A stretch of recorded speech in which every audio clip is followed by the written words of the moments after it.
1 kg wait വന്നിട്ടുണ്ടായിരുന്നു. ഒരു white forest കേക്കായിരുന്നു കേട്ടോ ഇത്. കസ്റ്റമർ ഞാൻ മുന്നേ ചെയ്തിട്ടുണ്ടായിരുന്നു ഒരു ഡെക്കറേഷനാണ് കേട്ടോ പറഞ്ഞിട്ടുണ്ടായിരുന്നത്. സിമ്പിൾ ഡെക്കറേഷൻ ആയിരുന്നു. ഇപ്പം ഇങ്ങനെയൊക്കെയുള്ള മോഡലുകൾ ചില ആൾക്കാർ മാത്രമേ തരാറുള്ളൂ കേട്ടോ. ബാക്കിയുള്ളവരെല്ലാം ലേസർ പ്രിന്റ്, ഫോണ്ടന്റ് ഡെക്കറേഷൻ ഒക്കെയാണ് ചൂസ് ചെയ്യാറുള്ളത്. പക്ഷേ ഇത് നമ്മൾ മുന്നേയൊക്കെ ബേക്കിംഗ് ഒക്കെ സ്റ്റാർട്ട് ചെയ്തിട്ടുണ്ടായിരുന്ന സമയത്ത് ഒരു ഡെക്കറേഷനും ചെയ്യാൻ അറിയാത്ത സമയത്ത് ചെയ്തുകൊണ്ടിരുന്ന ഒരു ഡെക്കറേഷൻ ആയിരുന്നേ. ഇതിൻ്റെ ഒരു ബ്ലൂ ആൻഡ് വൈറ്റ് തീം ഞാൻ മുന്നേ ചെയ്തിട്ടുണ്ടായിരുന്നു കേട്ടോ. അപ്പോൾ ആ ഒരു ഡെക്കറേഷൻ തന്നെ കസ്റ്റമർ ചൂസ് ചെയ്തിട്ടുണ്ടായിരുന്നു. കളർ മാത്രം ചേഞ്ച് ചെയ്യാൻ പറഞ്ഞിട്ടുണ്ടായിരുന്നേ. ഇതൊരു പിങ്ക് ഷെയ്ഡിലായിരുന്നു ചെയ്യാൻ കസ്റ്റമർ പറഞ്ഞിട്ടുണ്ടായിരുന്നത്.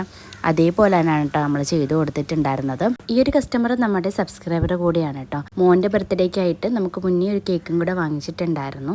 ഈ ഒരു കേക്ക് അമ്മയുടെ ബർത്ത്ഡേക്ക് വേണ്ടിയിട്ടാണ് കേട്ടോ വാങ്ങിച്ചിട്ടുണ്ടായിരുന്നത്. അപ്പോൾ കസ്റ്റമർ പറഞ്ഞ കണക്ക് തന്നെ നമ്മൾ പിങ്ക് ഷെയ്ഡിൽ കേക്കൊക്കെ സെറ്റ് ആക്കിയിട്ടുണ്ടായിരുന്നു. കേക്കിൻ്റെ ഫൈനൽ ലുക്ക് ലാസ്റ്റ് കൊടുത്തേക്കാട്ടോ. ഇന്നത്തെ വീഡിയോ ഇത്രയേ ഉള്ളൂ. അടുത്തൊരു കുട്ടി വീഡിയോ ആയിട്ട് കാണുന്നത് വരെ താങ്ക് യു ഫോർ വാച്ചിങ്.